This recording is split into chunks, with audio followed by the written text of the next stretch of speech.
Hello friends, a very good evening to you all. I hope कि आप सभी अच्छे होंगे और आपने अपने चैप्टर फर्स्ट को रिवाइज कर लिया होगा, Indian economy on the eve of independence. ठीक है, तो आगे बढ़ने से पहले जिसने भी हमारे चैनल को अभी तक सब्सक्राइब नहीं किया है तो प्लीज़ उसे सब्सक्राइब कर लें और बेल आइकन को प्रेस कर लें।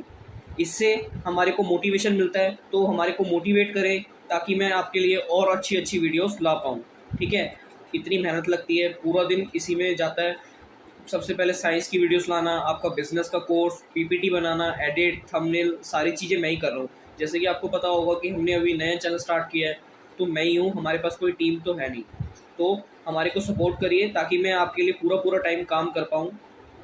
जैसे आप हमारे चैनल को सब्सक्राइब करते हैं तो मेरे को उससे मोटिवेशन मिलती है कि हमारे स्टूडेंट्स को उससे हेल्प हो रही है, तो हमें सपोर्ट करें, इतना ही मैं कहना चाहूँगा। आज हम कंटिन्यू करते हैं अपना next chapter, chapter 2, Indian economy 1950 to 1990। ठीक है, इंडिपेंडेंस के बाद अब क्या हुआ, इकोनॉमिक प्लानिंग। फर्स्ट टॉपिक आता है हमारा इकोनॉमिक प्लानिंग। ये क्या है, इसके अंदर एक सिस्टम था जिसके अंदर हमने सारी अपनी कंट्री के रिसोर्सेज को इस तरीके से प्लेस किया कि एक गोल बनाया।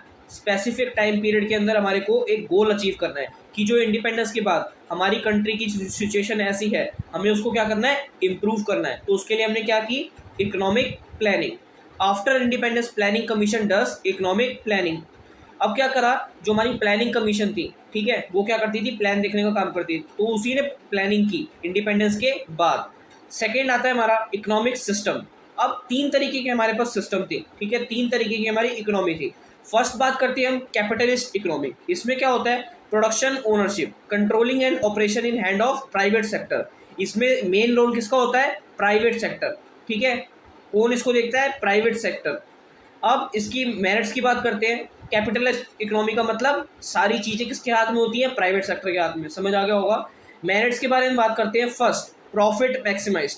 अब जो प्राइवेट सेक्टर है उसका मेन मोटिव क्या होता है, अपने प्रॉफिट को मैक्सिमाइज करना। ठीक है, उसका मोटिव सोशल वेलफेयर नहीं होता, उसका मोटिव होता है कि वो अपने प्रॉफिट को ज़्यादा से ज़्यादा क्या कर सके, मैक्सिमाइज कर सके। Next, GDP growth is accelerated. अब इससे क्या होगा, जो हमारी जीडीपी ग्रोथ है वो क्या होगी, एक्सीलरेटेड, मतलब वो बढ़ेगी। जीडीपी में ज़्यादा कंट्रीब्यूट कर पाएंगे जब हमारा प्राइवेट सेक्टर क्या करेगा, ज़्यादा प्रॉफिट अर्न कर पाएगा। Next, quality of goods.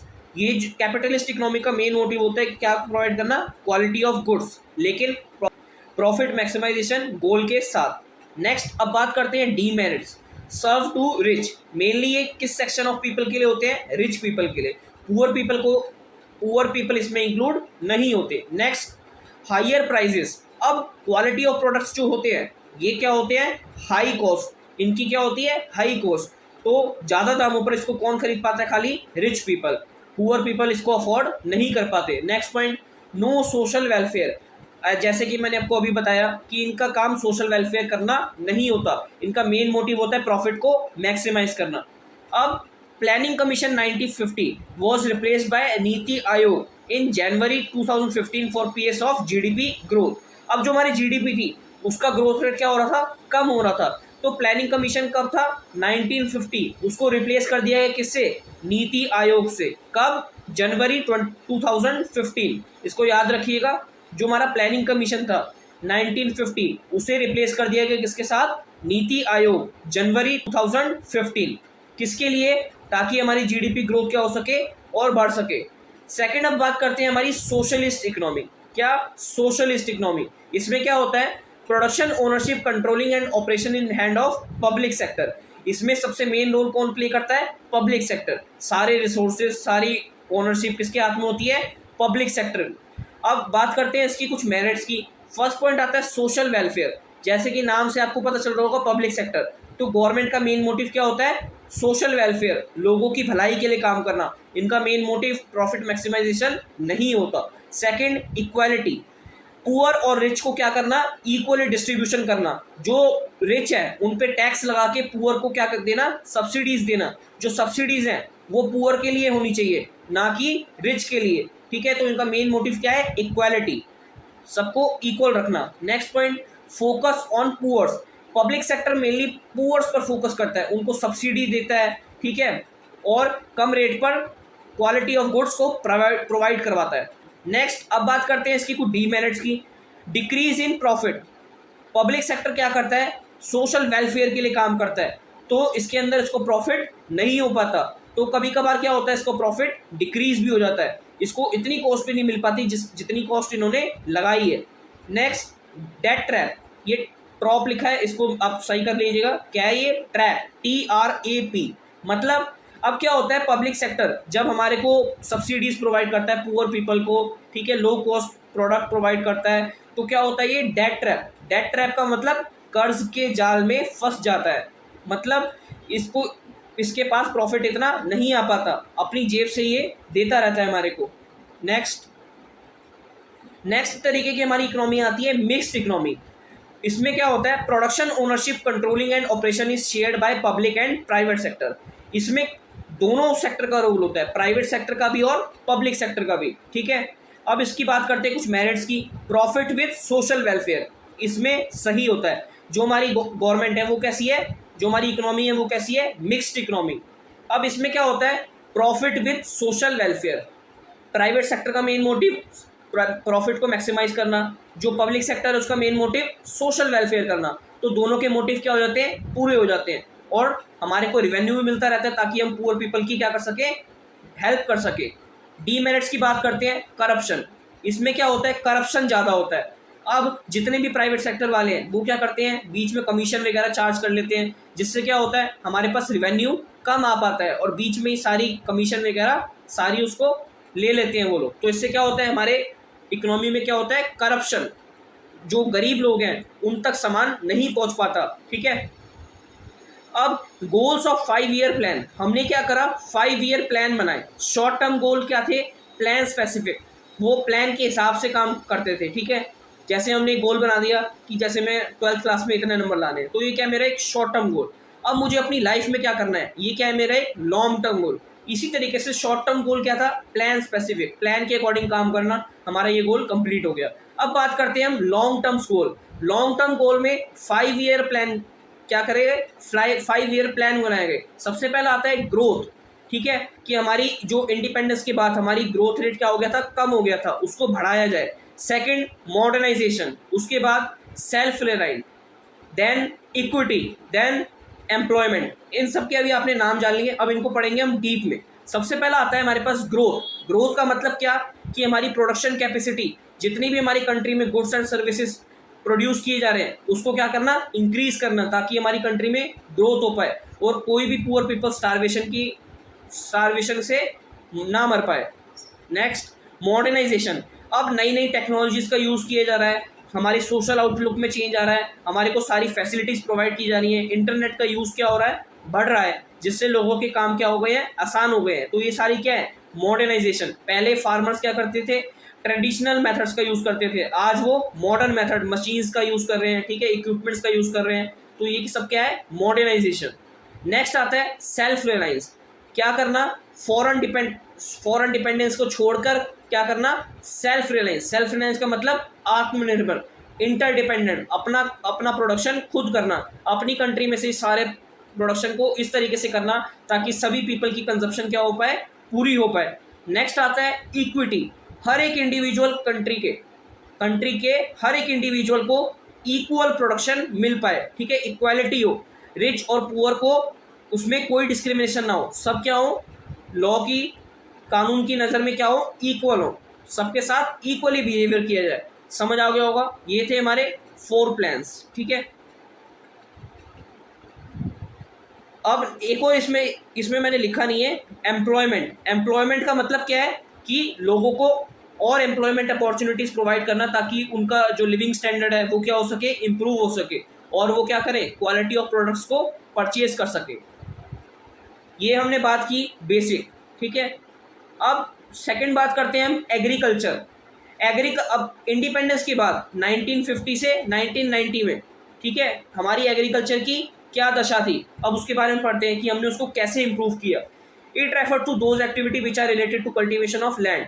अब जितनी भी एक्टिविटीज़ लैंड से रिलेटेड, क्रॉप से रिलेटेड, फूड क्रॉप से रिलेटेड, इन सब से रिलेटेड थी, उसी को क्या बोलते हैं, एग्रीकल्चर एक्टिविटीज़। अब बात करते हैं इंपॉर्टेंस ऑफ एग्रीकल्चर, कि एग्रीकल्चर की ऐसी क्या इंपॉर्टेंस थी इंडिपेंडेंस के बाद। फर्स्ट आता है कंट्रीब्यूशन टू जीडीपी। अब जो हमारा एग्रीकल्चर सेक्टर था यही एक ऐसा सेक्टर था जो क्या कर पाता रहा, जीडीपी में कंट्रीब्यूट कर पा रहा था, लेकिन इसका भी कंट्रीब्यूशन बिल्कुल ना के बराबर था। यही एक ऐसा अकेला सेक्टर था जो कि क्या कर रहा था, जीडीपी में कंट्रीब्यूट कर पा रहा था। नेक्स्ट आता है इंडस्ट्रियल रॉ मटेरियल। अब इंडस्ट्रियल रॉ मटेरियल हमारे क्या हो रहे थे, सारे बाहर एक्सपोर्ट हो रहे थे ब्रिटिशर्स, जैसे कॉटन सीड, शुगर केन, ये सारे क्या हो रहे थे, एक्सपोर्ट हो रहे थे। इंडिपेंडेंस के बाद जब ये एक्सपोर्ट होने कम हुए तो क्या हुआ, हमारा इंडस्ट्रियल सेक्टर क्या हुआ, थोड़ा सा डेवलप हुआ। नेक्स्ट आता है सप्लाई ऑफ वेज फूड। अब जितनी भी नेसेसरी गुड्स थे जैसे वीट, राइस, पल्सेस, ये क्या हुए, हमारे ज़्यादा से ज़्यादा क्या करने लगे, इसको प्रोड्यूस करने लगे ताकि सबकी कंजप्शन क्या हो सके, पूरी हो सके। नेक्स्ट बात करते हैं एम्प्लॉयमेंट। 50% लोग अभी भी एग्रीकल्चर में एंगेज थे क्योंकि और कोई काम किसी को नहीं आता था। इंडिपेंडेंस के बाद एग्रीकल्चर का सेक्टर में क्या हुआ, बूम आया।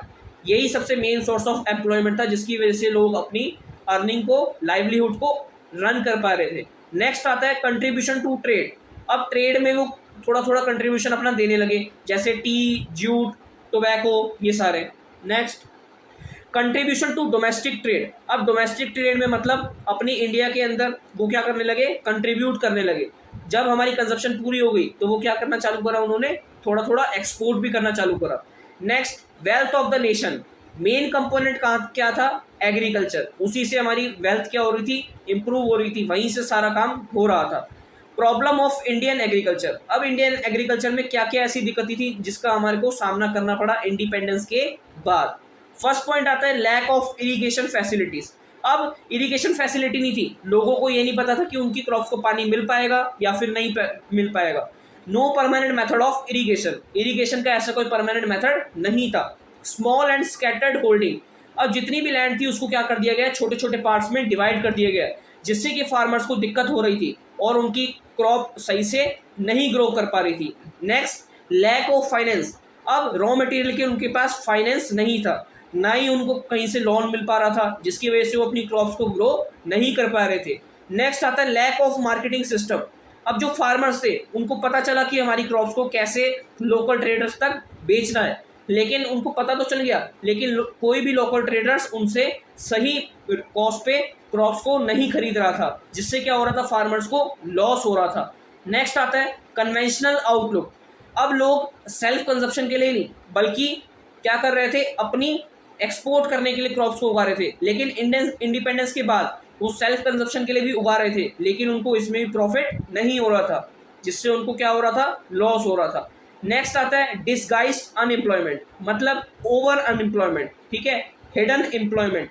अब मैं आपको इतनी सारी चीज़ें इसलिए बता रहा हूँ क्योंकि डिफरेंट डिफरेंट तरीके से एग्जाम में पूछ सकते हैं। तो डिसगाइज्ड अनएम्प्लॉयमेंट का मतलब ओवर अनएम्प्लॉयमेंट। एक जगह पे जहाँ पर 5 लेबर की जरूरत है तो वहाँ पर 10 पीपल काम कर रहे हैं, इसी को बोलते हैं हिडन अनएम्प्लॉयमेंट।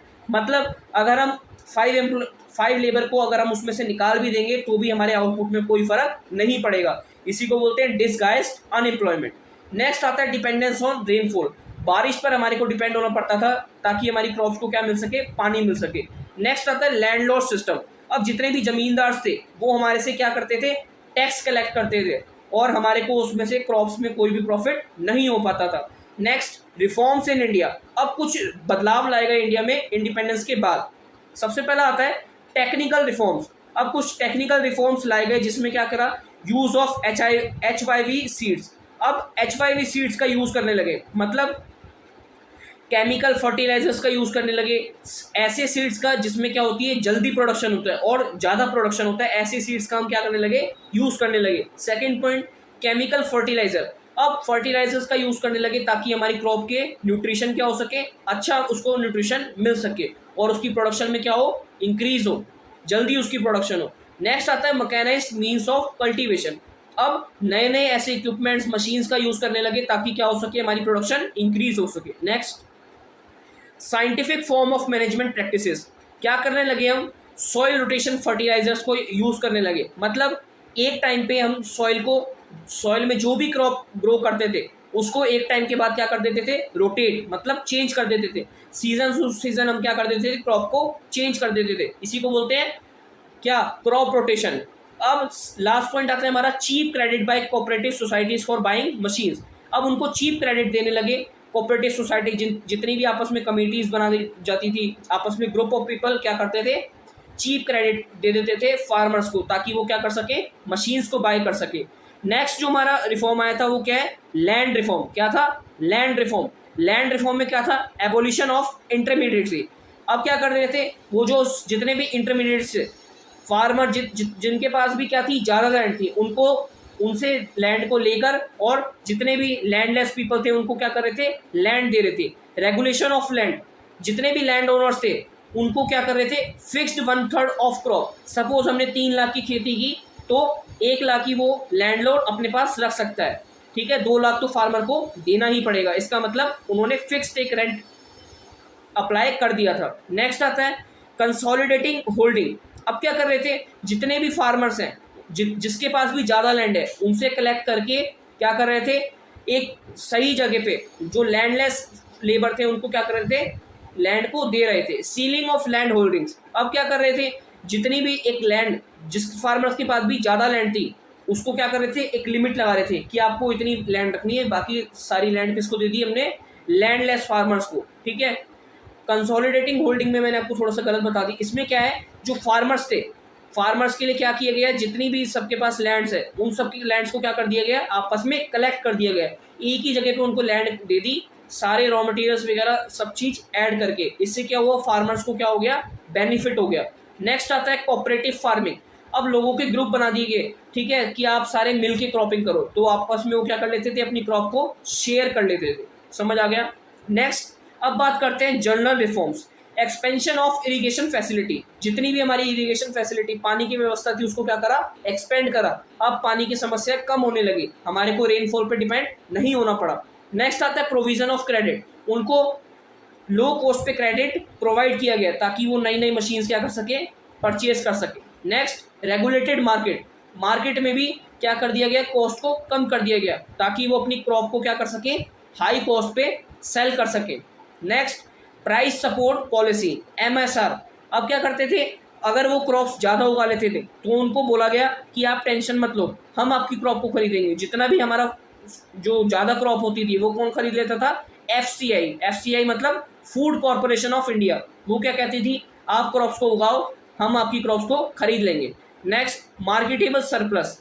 इसका मतलब क्या है, जो फार्मर्स का आउटपुट, मतलब जो उसकी क्रॉप थी वो अपनी कंजप्शन के लिए, उसकी कंजप्शन से क्या हो जाती थी, ज़्यादा ग्रो हो जाती थी। कभी कभार जब ज़्यादा ग्रो होती थी तो क्या करता था, वो अपनी कंजप्शन के लिए अलग निकाल लेता था और बाकी क्या कर लेता था, मार्केट में सेल कर देता था। किसको, FCI को, अभी मैंने आपको बताया। तो FCI क्या करता था, कभी कभार किसी स्टेट में सिचुएशन खराब हो गई, फ्लड आ गई, कोई कलामिटीज़ आ गई, ठीक है, स्टारवेशन आ गई, तो उस स्टेट में ये क्रॉप्स को क्या कर दिया जाता था, सप्लाई कर दिया जाता था, ठीक है, ताकि वहाँ पे स्टारवेशन की वजह से लोग ना मरे। Marketable surplus minus output of wheat. जितनी हमारे को आउटपुट ऑफ वीट मतलब जितनी हमारी क्रॉप्स ग्रो हुई, और मार्केटेबल सरप्लस जितनी हमने एक्सपोर्ट करी उसको माइनस कर देते थे, तो क्या मिल जाता था हमारे को, कंजप्शन ऑफ वीट। इतनी कंजप्शन के लिए हमारे पास वीट बची है। Next green revolution. अब क्या आया, ग्रीन रेवोल्यूशन कब आया, 1960। इसको थोड़ा सा याद रखिएगा। Green revolution refers to large increase in production of food grains due to high use of yielding seeds. अब क्या हो रहा था, ग्रीन रेवोल्यूशन में क्या हो रहा था, हमारी प्रोडक्शन फूड की क्या हो गई थी, एकदम से इंक्रीज हो गई थी, बहुत ज़्यादा प्रोडक्शन होने लगा था। किसकी मदद से, हाई यील्डिंग सीड्स की मदद से। जो हम सीड्स ग्रो कर रहे थे उसी की मदद से हमारी प्रोडक्शन एकदम से इंक्रीज हो गई थी। पहले क्या थी, हम अपनी कंजप्शन को भी पूरा नहीं कर पा रहे थे, अब हमारी कंजप्शन भी पूरा होने लगी और हम क्या करने लगे, एक्सपोर्ट करने लगे। Second, HYV seeds were the main reason for agriculture revolution. Agriculture में एक रेवोल्यूशन आया, मतलब एक चेंज आया, उसका मेन रीजन क्या था, HYV सीड्स, ठीक है। इसी की वजह से हमारी प्रोडक्शन क्या हो पाई, इंक्रीज हो पाई। Next important effects of green revolution. अब इसके कुछ इंपॉर्टेंट इफेक्ट्स थे। First, attaining marketable surplus. अब क्या होने लगा, जैसे कि हम क्या करने लगे, हमारी कंजप्शन की जितनी क्रॉप्स थी उसको साइड में रख दिया, बाकी क्या करने लगे, हम FCI को सप्लाई करने लगे, फूड कॉर्पोरेशन ऑफ इंडिया को देने लगे। Next buffer stock of food grains. अब हमारे पास क्या होने लगे, बफर स्टॉक। बफर स्टॉक मतलब हम क्या करने लगे, फूड ग्रेन्स को स्टोर करके रखने लगे, ताकि ऐसी सिचुएशन जिसमें क्या हो, फूड ग्रेन्स की कमी हो जाए, ठीक है, यहाँ पे, या फिर कहीं स्टारवेशन आ जाए, तो उस समय हम क्या कर सके, इन क्रॉप्स को यूज़ कर सके। नेक्स्ट बेनिफिटेड टू लो ये आपको थोड़ा सा गलत लिखा है, इसको चेंज कर लीजिएगा, LOW, लो इनकम ग्रुप्स। अब क्या होने लगा, जब हमारा प्रोडक्शन ज़्यादा होने लगा तो हमारी क्रॉप्स के प्राइस क्या हो गए, कम हो गए। इससे क्या हुआ, जितने भी लो इनकम ग्रुप के पीपल थे उनको क्या होने लगा, बेनिफिट होने लगा। Next point, GDP growth. अब प्रोडक्शन ज़्यादा होने से क्या होगा, हमारी जीडीपी ग्रोथ में कंट्रीब्यूट ज़्यादा होने लगा, कंट्रीब्यूशन ज़्यादा होने लगा, किसका, एग्रीकल्चर का। अब next, risk involve under green revolution. अब इसमें कुछ रिस्क भी थे। फर्स्ट क्या, रिस्क ऑफ पेस्ट अटैक। अब क्या, हमारी क्रॉप्स में क्या होने थे, कीड़े मकोड़े लगने का डर था। अगर हम उसको सही तरीके से स्टोर ना करें तो उसमें क्या थे, कीड़े मकोड़े लग रहे थे, जिसकी वजह से हमारी क्रॉप्स क्या हो रही थी, खराब हो रही थी। सेकंड, रिस्क ऑफ इंक्रीज, ये आपने थोड़ा सा गलत लिखा है, इसको भी चेंज कर लीजिएगा, ठीक है। स्लाइड में ऐसा होता है कभी कभार हम लिख रहे होते हैं तो माइंड थोड़ा सा डिस्टर्ब होता है, इधर उधर होता है, तो उसमें थोड़ी सी मिस्टेक आ जाती है, तो आप उसको करेक्ट कर लीजिएगा प्लीज़। तो ये क्या है, risk of increase in inequalities. अब क्या हो रहा था, जितनी भी इनइक्वालिटीज थी उनमें क्या हो रहा था, इंक्रीज हो रही थी। रिच को ज़्यादा फूड ग्रेन्स मिल रहे थे बजाय कि पुअर को, ठीक है। नेक्स्ट आता है हमारा इंडस्ट्रियल डेवलपमेंट। अब हमारी इंडस्ट्री किस तरीके से डेवलप हुई, सबसे पहला आता है importance of industry. First, structural transformation. जो हमारी इंडस्ट्री थी उसने क्या करा, एग्रीकल्चर को क्या कर दिया, रिप्लेस कर दिया। एग्रीकल्चर में तो ग्रोथ हो रही थी लेकिन हमारी इंडस्ट्री में भी ऐसी ही ग्रोथ होने लगी। Second, source of employment. अब क्या होने लगा, जो हमारी इंडस्ट्रीज थी वो नई नई अपॉर्चुनिटीज प्रोवाइड कर रही थी, लोगों को एम्प्लॉयमेंट प्रोवाइड कर रही थी, जिसकी वजह से लोग एग्रीकल्चर को छोड़कर कहाँ पर आ रहे थे, इंडस्ट्रीज में आ रहे थे। Next, source of mechanised means of farming. अब मशीन्स का यूज होने लगा था हमारी ग्रोथ और डेवलपमेंट के लिए, मॉडर्नाइजेशन, ठीक है। Next, import dynamics in growth. अब क्या करने लगे थे, हम इम्पोर्ट ज़्यादा करने लगे थे, अपनी कंट्री में से ही प्रोडक्शन ज़्यादा करने लगे थे, सारा सामान हम अपनी कंट्री का यूज ही करने लगे थे, जिससे क्या हो रही थी, हमारी ग्रोथ हो रही थी। Next, growth of civilisation. अब हम रहने का सीख गए थे कि हमारी को क्वालिटी ऑफ लाइफ को कैसे जीना है। Next, infrastructure growth. जब हमारी इंडस्ट्री इंप्रूव हो रही थी तो हमारी इंफ्रास्ट्रक्चर में भी इंप्रूवमेंट आ रही थी, रोड्स हमारे, ठीक है, रेलवेज, ये सारी चीज़ें क्या हो रही थी, डेवलप हो रही थी, क्योंकि यहीं से हमारा जो रॉ मटेरियल था वो क्या हो रहा था, एक्सपोर्ट हो रहा था, इम्पोर्ट हो रहा था। Next, why there was a need of public sector in industrial development. अब हमारे को पब्लिक सेक्टर की नीड क्यों पड़ी इंडस्ट्रियल डेवलपमेंट करने के लिए। सबसे first, shortage of capital with private sector. अब जितने ही प्राइवेट सेक्टर थी उसके पास क्या थी, कैपिटल की शॉर्टेज। आपने सुना होगा टाटा, अंबानी, इन्हीं सब का नाम था पहले। रिलायंस ने क्या किया था, अपना फ्री में सारी सिमों को लॉन्च कर दिया था, क्योंकि वो क्या कर सकती है, लॉस को बियर कर सकती है, ठीक है। जबकि एयरटेल, वोडाफोन को क्या करना पड़ा था, आपस में मर्ज होना पड़ गया था, क्योंकि उनके पास क्या थी, कैपिटल की रिक्वायरमेंट थी और उनके पास कैपिटल नहीं थी, तो प्राइवेट सेक्टर के पास कैपिटल नहीं थी, इस वजह से पब्लिक सेक्टर को हमारे को लाना पड़ा। Second, lack of incentives for private sector. तो क्या होने लगे, अब हमारे पास इंसेंटिव्स की भी दिक्कत होने लगी, वही वाली बात। Third, objectives of social welfare. Public sector क्या करता है, सोशल वेलफेयर पे फोकस करता है, लेकिन जो प्राइवेट सेक्टर है वो प्रॉफिट मैक्सिमाइजेशन पे फोकस करता है, तो इसलिए भी हम क्या करने लगे, प्राइवेट सेक्टर को इन्वॉल्व किया हमने, किसमें, इंडस्ट्रियल डेवलपमेंट में। नेक्स्ट आता है इंडस्ट्रियल पॉलिसी रेजोल्यूशन 1956। इसका मेन मोटिव क्या था, हम क्या बन सके, इंटरडिपेंडेंट, ठीक है, सेल्फ इंडिपेंडेंट, हम सारा काम क्या कर सकें, खुद ही यूज़ कर सकें, ठीक है, खुद ही कर सकें। हमारी इंडिया में जितना भी प्रोडक्शन हो रहा है सारा सामान हम अपनी इंडिया का ही यूज़ कर सकें। फर्स्ट आता है 3-fold क्लासिफिकेशन ऑफ इंडस्ट्रीज। अब इसमें क्या करा गया, 3-fold क्लासिफिकेशन किया गया। सबसे पहला आता है हमारे पास schedule A.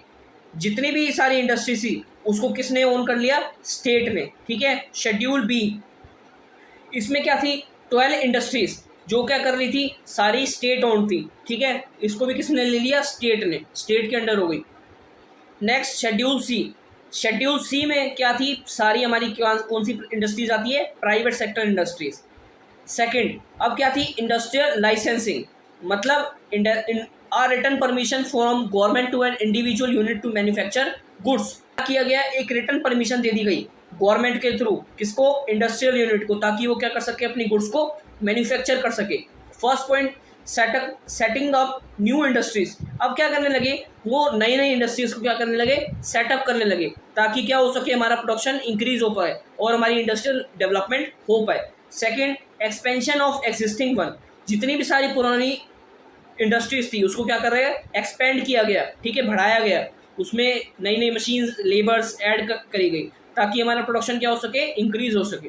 Next, diversification of products. अब जो हमारी इंडस्ट्रीज थी उसमें प्रोडक्ट को क्या करा गया, डाइवर्सिफाई, ठीक है, उन और सारे प्रोडक्ट्स भी लाए गए उसमें। थर्ड आता है इंडस्ट्रियल कंसेशंस। अब ऐसे एरियाज जहाँ पे बैकवर्ड, जो हमारे बैकवर्ड एरियाज थे जहाँ पर लोग ज़्यादा जाना पसंद नहीं कर सकते, वहाँ पर इंडस्ट्रीज को क्या करा, एस्टेब्लिश किया। और एस्टेब्लिश करने के लिए उनको क्या क्या क्या दिया गया, सब्सिडीज दी गई, टैक्स हॉलिडे दिया गया, ठीक है, ये सारी चीज़ें दी गई ताकि वो क्या कर सकें, अपनी इंडस्ट्रीज को बैकवर्ड एरिया में लगाएं ताकि बैकवर्ड एरिया का डेवलपमेंट भी हो पाए। अब हम बात करते हैं small scale industries. Small scale industry का मतलब जिसकी मैक्सिमम इन्वेस्टमेंट हमारे को कितनी करनी पड़ती है, 1 करोड़। कितनी, 1 करोड़, ठीक है। जिस भी इंडस्ट्री में हमारे को 1 करोड़ की इन्वेस्टमेंट करनी पड़ती है उसी का बोलते हैं स्मॉल स्केल इंडस्ट्री, ठीक है। ये छोटी इंडस्ट्री होती है जैसे हमारे छोटे बिजनेसेस वगैरह, इसी को बोलते हैं स्मॉल स्केल इंडस्ट्रीज। अब बात करते हैं कुछ इसकी इंपॉर्टेंस की। फर्स्ट आता है एम्प्लॉयमेंट जनरेशन। इससे क्या होता है, ज़्यादा से ज़्यादा लोगों को एम्प्लॉयमेंट मिल पाता है, ठीक है। जितनी ज़्यादा इंडस्ट्रीज होगी उतना ज़्यादा क्या होगा, एम्प्लॉयमेंट अपॉर्चुनिटीज बढ़ेंगी। Second, raise in standard of living. अब जितने भी ज़्यादा लोगों को एम्प्लॉयमेंट मिलेगा तो उनका सीधी सी बात है कि स्टैंडर्ड क्वालिटी ऑफ लाइफ भी क्या होगी, इंक्रीज होगी, उनका लिविंग स्टैंडर्ड भी क्या होगा, बढ़ेगा। थर्ड पॉइंट आता है हमारा रिड्यूसिंग रीजनल डिस्पैरिटीज। डिस्पैरिटीज मतलब डिस्क्रिमिनेशन, ठीक है। जितना भी भेदभाव था वो क्या होगा, कम होगा। जो पुअर पीपल है वो भी क्या कर सकेंगे, एक लिविंग स्टैंडर्ड को अपना इंक्रीज कर सकेंगे और अच्छे लिविंग स्टैंडर्ड में लिव कर सकेंगे। नेक्स्ट, अब जो हमारा नेक्स्ट टॉपिक आता है वो क्या है, फॉरेन ट्रेड। फॉरेन ट्रेड का मेन मोटिव क्या था, हम क्या बन पाए, इंटरडिपेंडेंट, सेल्फ रिलायंस बन पाए। हम अपना प्रोडक्शन खुद ही अपनी कंट्री में करें और अपनी कंजम्पशन को पूरा कर सकें। तो इसके लिए क्या बनाई गई, एक ट्रेड पॉलिसी, इंपोर्ट सब्स्टिट्यूशन, ताकि हम क्या कर सकें, जितना भी सामान हम बाहर से इंपोर्ट कर सकें उसको क्या कर सकें, हम सब्स्टिट्यूट कर सकें। किससे, हमारे डोमेस्टिक प्रोडक्शन से। हम अपनी कंट्री के अंदर ये सारा प्रोडक्शन करें और उसी का क्या कर सकें, यूज़ कर सकें। सबसे पहला आता है इंपोर्ट सब्स्टिट्यूशन। मैंने आपको बता ही दिया, क्या करना, इंपोर्ट को सब्स्टिट्यूट करना। जितना भी सामान हम बाहर से इंपोर्ट कर रहे हैं उसको क्या करना, सब्स्टिट्यूट करना। किससे, हमारी डोमेस्टिक प्रोडक्शन से। Next, objectives of import substitution. इसका मेन मोटिव क्या था, सेविंग प्रीशियस फॉरेन एक्सचेंज। जितना भी हम क्या कर सकते हैं, बाहर फॉरेन एक्सचेंज करते हैं, ठीक है, बाहर से इंपोर्ट करते हैं, तो हमारे को क्या रहना पड़ेगा, उसके लिए बाहर वाली कंट्रीज पे डिपेंडेंट रहना पड़ेगा। तो क्या हमारी गवर्नमेंट का मोटिव था कि सारा काम अपनी कंट्री में करो और अपनी कंजप्शन को अपनी कंट्री में ही पूरा करो। सेकेंड, अचीविंग सेल्फ रिलायंस, ताकि हम क्या कर सके, इंटरडिपेंडेंट बन सके, ठीक है, हमारे को बाहर वाली कंट्रीज पे डिपेंडेंट ना रहना पड़े। Protection for import through tariff and quotas. अभी ओल एस लिखा है, आप इसको क्या कर लीजिएगा, ए एस कर लीजिएगा, ठीक है। क्या, प्रोटेक्शन फ्रॉम इम्पोर्ट। अब जो बाहर से हम क्या कर रहे थे, पीपल क्या कर रहे थे, गुड्स को इम्पोर्ट कर रहे थे, उस पर भी क्या कर दी गई, कुछ रिस्ट्रिक्शंस, 2 चीज़ें लगाई गई, टैरिफ एंड कोटास। टैरिफ का मतलब टैक्स लगाया गया। जितना भी सामान हम बाहर से इम्पोर्ट करेंगे उस पर क्या है, हैवी टैक्स, ठीक है, ज़्यादा टैक्स लगाने लगे ताकि क्या कर सकें, लोग वहाँ से इम्पोर्ट करना बंद कर सकें। जैसे हमारी 100 रुपये की चीज़ है तो हम क्या कर सकें, उस पर हमारी गवर्नमेंट ने 100 रुपये का टैक्स और लगा दिया, तो हमारे को कितने की पड़ी, 200 रुपये की। लेकिन हमारी कंट्री में वो कितने की मिल रही थी, 150 की। तो बाहर से लोग मंगवाना उसको क्या कर देंगे, बंद कर देंगे, कम कर देंगे। जिससे क्या होगा, हम क्या बन पाएंगे, सेल्फ रिलायंस, उनकी डिपेंडेंस क्या हो पाएगी, कम हो पाएगी। Second, quotas. कोटास का मतलब एक क्वांटिटी रिस्ट्रिक्शन, कि हम इतनी क्वांटिटी बाहर से इंपोर्ट कर सकते हैं, उसके अलावा हम इंपोर्ट नहीं कर सकते, उससे ज़्यादा हम नहीं कर सकते। मैक्सिमम लिमिट कि हम इतनी कमोडिटी को इतने क्वांटिटी में ऑर्डर कर सकते हैं। तो इससे भी क्या हुआ, बाहर से लोगों ने मंगवाना कम कर दिया। सबसे बड़ी बात तो पहला क्या है, ज़्यादा टैक्स लगाने लगे। टैक्स लगाने से ही क्या करा, लोगों ने उसको कम कर दिया और क्या बन पाए, हम थोड़ा थोड़ा सेल्फ रिलायंस की तरफ मूव ऑन कर पाए। नेक्स्ट, तो आज के लिए हमारा चैप्टर इतना ही। हमने अपना चैप्टर फिनिश कर लिया, इंडियन इकोनॉमी 1952-1990। आई होप कि आप सभी को समझ आ गया होगा। अगर हमारा चैनल आपको अच्छा लगा, हमारा पढ़ाया हुआ आपको अच्छा लगा, तो प्लीज़ हमारे चैनल को सब्सक्राइब करें, ठीक है, उसके बेल आइकन को प्रेस करें और आगे से आगे इसको क्या करें, शेयर करें, ताकि हमें आप सभी का सपोर्ट मिल पाए। तो आज के लिए इतना ही। Thanks for watching, thank you.